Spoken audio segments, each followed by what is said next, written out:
कैलाश पर्वत एक ऐसा स्थान जिसे रहस्य और अद्भुत घटना का केंद्र कहा जाता है। वर्ष 2001 में चीन सरकार ने यहाँ कुछ ऐसा देखा जिसने उन्हें मजबूर कर दिया कि वे इस पर्वत पर चढ़ने पर तुरंत प्रतिबंध लगा दें। पर आखिर उस दिन वहाँ ऐसा क्या हुआ था? इतिहास गवाह है कि आज तक सिर्फ एक इंसान ही इस पर्वत की चोटी तक पहुँच सका है। क्या आपने कभी सोचा है कि जिस पहाड़ की ऊंचाई माउंट एवरेस्ट से 2000 मीटर कम है, आज तक वहां कोई इंसान कदम क्यों नहीं रख पाया? क्यों दुनिया की सबसे बड़ी स्पेस एजेंसी नासा आज तक इस पर्वत की एक भी साफ सैटेलाइट इमेज नहीं ले पाई? क्यों यहां आते ही आधुनिक समय की घड़ियां और कंपास अपनी दिशा खो देते हैं? और वो कौन सा रहस्य है जिसकी वजह से यहां आने वाले विदेशी पर्वतारोहियों की उम्र अचानक तेजी से बढ़ने लगती है? क्यों यहाँ आने वाले विदेशी पर्वतारोहियों के नाखून और बाल कुछ ही घंटों में हफ्तों जितने बढ़ जाते हैं? क्या ये वाकई सिर्फ एक पहाड़ है या कोई प्राचीन मशीन जो आज भी एक्टिव है? क्या ये वाकई सिर्फ एक पहाड़ है या बर्फ की चादर में छिपा दुनिया का सबसे बड़ा प्राचीन पिरामिड? आखिर क्यों रूस के बड़े वैज्ञानिक मानते हैं कि इस पहाड़ के अंदर एक दूसरी दुनिया बसी है? प्राचीन ग्रंथों में जिस शाम्बाला की दुनिया का जिक्र है, वो रहस्यमयी नगरी जहां अमर लोग रहते हैं, क्या वो वाकई इसी कैलाश पर्वत के अंदर बसी है? जिस माउंट एवरेस्ट पर हजारों लोग चढ़ चुके हैं, आखिर उसी के पड़ोस में खड़ा ये पहाड़ आज तक अजेय क्यों है? क्या ये सिर्फ एक पहाड़ है या किसी प्राचीन शक्ति का गुप्त ठिकाना? आज के इस वीडियो में हम उन विदेशी क्लाइंबर्स के अनुभवों को जानेंगे जिन्होंने कैलाश की हकीकत को अपनी आंखों से देखा। 1999 में जब डॉक्टर मुल्दाशेव की टीम कैलाश पहुंची तो उनका इरादा सिर्फ वैज्ञानिक शोध करना था। उनकी टीम ने कैलाश पर्वत की अनसुलझे रहस्य को जानने के लिए एक साहसिक कदम उठाया। इस टीम में भूविज्ञान, भौतिकी और इतिहास के विशेषज्ञ शामिल थे। वे महीनों तक कैलाश पर्वत की आसपास रहे तिब्बती लामा से ज्ञान हासिल किया और इस स्थान की गहराइयों को समझने का प्रयास किया। डॉक्टर अर्नस्ट मुल्दाशेव ने अपनी प्रसिद्ध किताब where do we come from में कैलाश पर्वत के जो अनुभव लिखे हैं, वे किसी साइंस फिक्शन फिल्म से भी ज्यादा हैरान करने वाले हैं। उनकी टीम इस निष्कर्ष पर पहुंची कि कैलाश पर्वत वास्तव में एक विशाल मानव निर्मित पिरामिड है जिसे प्राचीन काल में किसी अलौकिक शक्ति द्वारा बनाया गया था। ये भी दावा किया है कि मुख्य पिरामिड छोटे छोटे पिरामिडों से घिरा हुआ है जो इसे एक गूढ़ ऊर्जा केंद्र बनाता है। जब मुल्दाशेव और उनकी टीम वहां अध्ययन कर रही थी, तब उन्होंने वहां एक रहस्यमयी घटना का अनुभव किया। एक रात जब वे अपने तंबू में थे, उन्होंने कैलाश पर्वत के भीतर से अजीब तरह की आवाजें सुनी। हमें ऐसा लगा कि जैसे कोई पहाड़ के अंदर से कुछ कह रहा हो, और तभी पत्थरों की गिरने की अस्पष्ट आवाजें भी सुनाई दी। ये कोई आम आवाजें नहीं थी, बल्कि ऐसा महसूस हो रहा था कि किसी छिपे हुए स्थान से कुछ हलचल हो रही हो। कैलाश पर्वत पर समय की गति अलग क्यों होती है?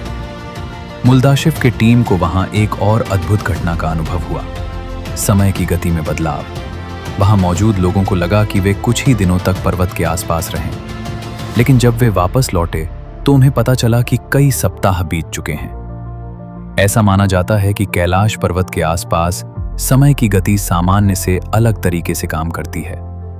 कुछ लोगों का तो ये भी मानना है कि यह स्थान किसी अदृश्य शक्ति का केंद्र है जहां समय और स्थान के नियम सामान्य नहीं रहते।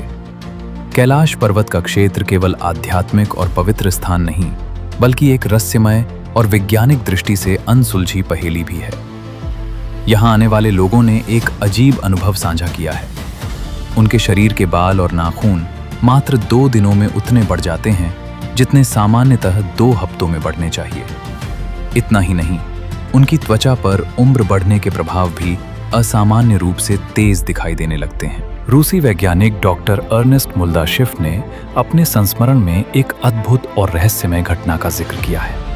उन्होंने लिखा कि एक साइबेरियाई पर्वतारोही ने उन्हें बताया था कि कुछ पर्वतारोही कैलाश पर्वत पर एक निश्चित बिंदु तक पहुंचने में सफल हुए थे। इस रहस्यमयी घटना के बाद उनकी उम्र इतनी तेजी से बढ़ी कि 1 वर्ष के भीतर बुढ़ापे की वजह से उनकी मृत्यु को प्राप्त हो गए। ये घटना कैलाश पर्वत को दुनिया के सबसे अद्भुत और रहस्यमय स्थानों में से एक बना देती है। आखिर क्या इस पर्वत में समय की गति सामान्य से तेज है या फिर ये कोई अलौकिक शक्ति का प्रभाव है? कैलाश पर्वत के आधार पर स्थित दो झीलों का रहस्य, मानसरोवर और राक्षस ताल। कैलाश पर्वत के पास स्थित दो झीलें, मानसरोवर और राक्षस ताल, जो देखने में पास पास हैं, लेकिन उनके स्वभाव में जमीन आसमान का अंतर है। मानसरोवर झील एक दिव्य, शांत और पवित्र जलाशय। ये दुनिया की सबसे ऊंचाई पर स्थित मीठे पानी की झील मानी जाती है। इस झील का आकार गोलाकार है, बिल्कुल सूर्य की आकृति जैसा। यहाँ का पानी कभी नहीं जमता, भले ही तापमान शून्य से नीचे चला जाए। सबसे रहस्यमयी बात, इस झील में कभी कोई लहरें नहीं उठती। यहाँ आने वाले लोग कहते हैं कि इस झील को देखने मात्र से ही अद्भुत शांति का अनुभव होता है। मानसरोवर झील के विपरीत राक्षस ताल पूरी तरह से अशांत और बेचैन लगता है। यह दुनिया की सबसे ऊंचाई पर स्थित खारे पानी का जलाशय है। इस झील का पानी इतना अधिक खारा है कि इसमें कोई भी जीव पनप नहीं सकता। यह झील हमेशा लहरों से उथल पुथल में रहती है, जैसे कि कोई अदृश्य ऊर्जा हिलोरे मार रही है। राक्षस ताल और रावण का कनेक्शन। मान्यता है कि राक्षस ताल का निर्माण स्वयं रावण ने किया था। रावण, जो भगवान शिव का परम भक्त था, कैलाश पर्वत की यात्रा पर निकला था, लेकिन उससे पहले उसने राक्षस ताल में स्नान किया और वहीं ध्यान लगाया। कहा जाता है कि ये झील रावण की ऊर्जा को समाहित किए हुए है और यही कारण है कि ये हमेशा अशांत रहती है। अब सोचने वाली बात यह है कि एक ही भौगोलिक क्षेत्र में होते हुए भी मानसरोवर और राक्षस ताल इतने अलग क्यों हैं? एक शांति और सकारात्मकता का प्रतीक और दूसरी अशांति और बेचैनी का स्रोत। क्या यह सिर्फ प्राकृतिक कारणों से हुआ या यहाँ कोई अलौकिक शक्ति काम कर रही थी? कैलाश पर्वत के रहस्यों में डमरू और ओम की गूंज सबसे ज्यादा रोंगटे खड़े कर देने वाला हिस्सा है।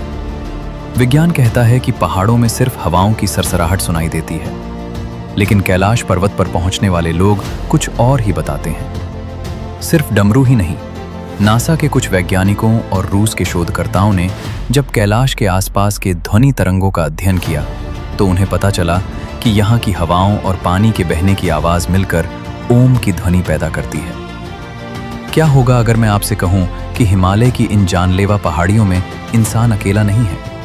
एक ऐसा जीव जो 10 फीट लंबा है, जिसका शरीर घने बालों से ढका है और जिसकी चीख से पहाड़ों में हिमस्खलन आ जाता है। दुनिया जिसे येती या अबॉमिनेबल स्नोमैन कहकर एक कहानी मानती है। आखिर क्यों इंडियन आर्मी से लेकर विदेशी पर्वतारोहियों ने उसके होने के पुख्ता सबूत दिए हैं? आखिर क्यों कैलाश पर्वत की उन ऊंचाइयों पर जहां ऑक्सीजन भी खत्म हो जाती है, वहां 20 इंच लंबे पैरों के ताजा निशान मिलते हैं? क्या ये कोई खोई हुई प्रजाति है या फिर शाम्बाला जैसी रहस्यमयी दुनिया का वो रक्षक जिसे हम इंसान कभी देख नहीं पाए? दुनिया के सबसे महान पर्वतारोही रेनहोल्ड मेस्नर, जिन्होंने बिना ऑक्सीजन के एवरेस्ट फतेह किया था, उन्होंने अपनी किताब में एक रात का जिक्र किया है। 1986 में तिब्बत की पहाड़ियों में उन्होंने एक ऐसी आकृति देखी जो अंधेरे में करीब 8 फीट लंबी थी और बहुत तेजी से बर्फ पर दौड़ रही थी। मेस्नर लिखते हैं कि उस जीव की आवाज ऐसी थी जैसे कोई भारी धातु आपस में टकरा रही हो। उन्होंने इसे कोई जानवर नहीं बल्कि हिमालय का एक रहस्यमयी रक्षक बताया। अप्रैल 2019 में पूरी दुनिया तब हैरान रह गई जब भारतीय सेना के आधिकारिक हैंडल से कुछ तस्वीरें शेयर की गईं। मकालू बेस कैंप के पास सेना के पर्वतारोही दल को बर्फ पर 32 गुणा 15 इंच के विशाल पैरों के निशान मिले। सेना ने इसे साफ तौर पर येती के पैरों के निशान बताया। हालांकि कई वैज्ञानिकों ने इसे भालू के निशान कहकर टाल दिया। लेकिन सवाल यह है कि क्या कोई भालू सीधी रेखा में एक पैर के आगे दूसरा पैर रखकर मील तक चल सकता है? सेना के अनुभवी पर्वतारोहियों का मानना था कि ये किसी साधारण जीव के निशान नहीं थे। येती के रहस्य को सबसे ज्यादा हवा मिली 1951 में, जब ब्रिटिश पर्वतारोही एरिक शिप्टन ने माउंट एवरेस्ट के पास एक ऐसी तस्वीर खींची जिसने दुनिया के वैज्ञानिकों की नींद उड़ा दी। उन्होंने अपनी बर्फ काटने वाली कुल्हाड़ी को एक विशाल पैर के निशान के बगल में रखा ताकि लोग साइज का अंदाजा लगा सकें। वो निशान किसी इंसान से 3 गुना बड़ा था और उसके अंगूठे की बनावट बहुत अलग थी। एरिक ने बताया कि वे निशान एकदम ताज़ा थे। जैसे वो जीव कुछ ही मिनट पहले वहां से गुजरा हो। हिमालय के स्थानीय लामा और साधु संतों का मानना है कि येती कोई राक्षस नहीं बल्कि कैलाश और शांबाला के रक्षक हैं। उनके अनुसार येती के पास आध्यात्मिक शक्तियां होती हैं जिससे वो जब चाहे गायब हो सकते हैं। यही वजह है कि हजारों कैमरों और सैटेलाइट्स के बावजूद येती की आज तक कोई साफ वीडियो रिकॉर्डिंग नहीं मिल पाई। वे केवल उन्हें दिखाई देते हैं जिन्हें वे दिखाना चाहते हैं। क्या येती आदि मानव की कोई लुप्त प्रजाति है या फिर एक ऐसा जीव जिसे अभी तक विज्ञान समझ ही नहीं पाया है? चाहे इसे लोग कल्पना कहें या हकीकत, हिमालय की बर्फ में दबे ये विशाल निशान चीख चीख कर कहते हैं कि इस दुनिया में हमसे भी ताकतवर कोई और मौजूद है। आपको क्या लगता है, क्या येती वाकई आज भी कैलाश की रक्षा कर रहे हैं? चीनी अधिकारियों ने कैलाश पर्वत पर चढ़ाई करने का विशेष प्रस्ताव रखा, लेकिन मेसन ने इसे ठुकरा दिया। उनके इस फैसले के बाद चीन ने कैलाश पर्वत पर चढ़ाई करने पर आधिकारिक रूप से प्रतिबंध लगा दिया। कहा जाता है कि 11वीं शताब्दी में तिब्बती बौद्ध साधु मिलारेपा कैलाश पर्वत की चोटी एन तक पहुंचने वाले एकलौते व्यक्ति थे। वो एक महान योगी और सिद्ध पुरुष थे जिन्होंने गहन साधना और तपस्या के बल पर इस दिव्य पर्वत पर चढ़ाई करने में सफलता प्राप्त की। लेकिन उनकी इस चढ़ाई को सामान्य पर्वतारोहण नहीं बल्कि एक आध्यात्मिक उपलब्धि माना जाता है। क्या मिलारेपा ने सच में कैलाश पर्वत पर फतेह किया था? ये घटना आज भी रहस्य बनी हुई है क्योंकि मिलारेपा ने इस बारे में कभी कोई जानकारी साझा नहीं की। रूस के वैज्ञानिकों की रिपोर्ट कैलाश पर्वत का रहस्य और भी गहरा है। 2004 में यूएन स्पेशल मैगजीन के जनवरी अंक में रूसी वैज्ञानिक की एक रिपोर्ट प्रकाशित हुई जिसमें कैलाश पर्वत की रहस्यमय संरचना पर प्रकाश डाला गया। वैज्ञानिकों ने इस पर्वत को लेकर कई सवाल उठाए, लेकिन आज भी इनमें से अधिकतर प्रश्न अनुत्तरित हैं। 2001 में चीन ने अपनी और से स्पेन के एक पर्वतारोही टीम को कैलाश पर्वत पर चढ़ने की अनुमति दी। ये अब तक की आखिरी आधिकारिक चढ़ाई का प्रयास था, लेकिन ये टीम भी छोटी तक नहीं पहुंच पाई क्यों कैलाश पर्वत पर चढ़ाई पूरी तरह से प्रतिबंधित कर दी गई। दुनिया भर में ये मान्यता है कि कैलाश पर्वत एक अत्यंत पवित्र स्थान है और इस पर्वत पर चढ़ाई करना देवताओं का अपमान होगा। इसीलिए 2001 बाद इस पर्वत पर चढ़ाई करने पर पूरी तरह से प्रतिबंध लगा दिया गया। क्या कैलाश पर्वत इंसानी शक्ति से परे हैं?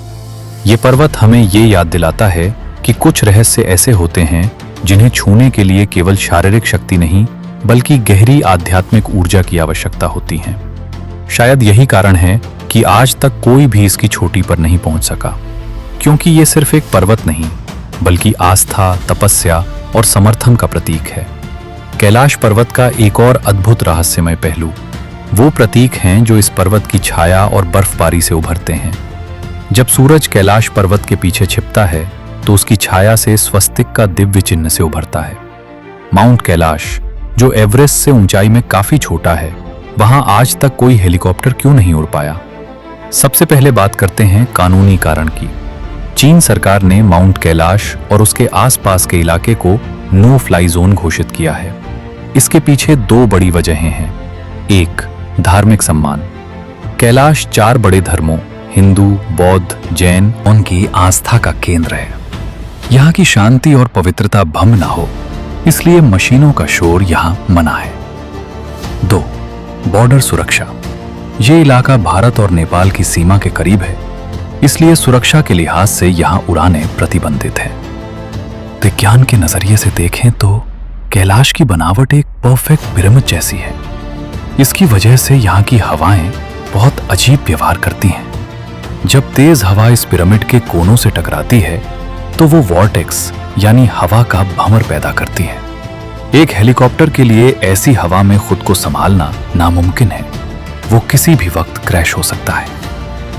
साल 2015, सोशल मीडिया पर एक तस्वीर जंगल की आग की तरह फैल गई। दावा किया गया कि गूगल मैप्स और नासा के सैटेलाइट्स ने कैलाश पर्वत के ऊपर एक ऐसी आकृति कैद की है जो बिल्कुल भगवान शिव जैसी दिखती है, मानो साक्षात महादेव वहां ध्यान मुद्रा में बैठे हों। क्या वो वाकई भगवान शिव थे या सिर्फ आंखों का धोखा?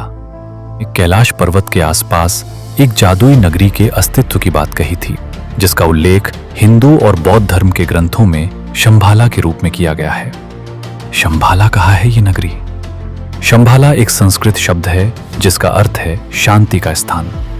विष्णु पुराण के अनुसार यही वो पवित्र स्थान है जहां भगवान विष्णु के अंतिम अवतार कल्कि का जन्म होगा। कहा जाता है कि केवल वे ही इसे देख सकते हैं जिनका मन और हृदय पूर्ण रूप से शुद्ध है।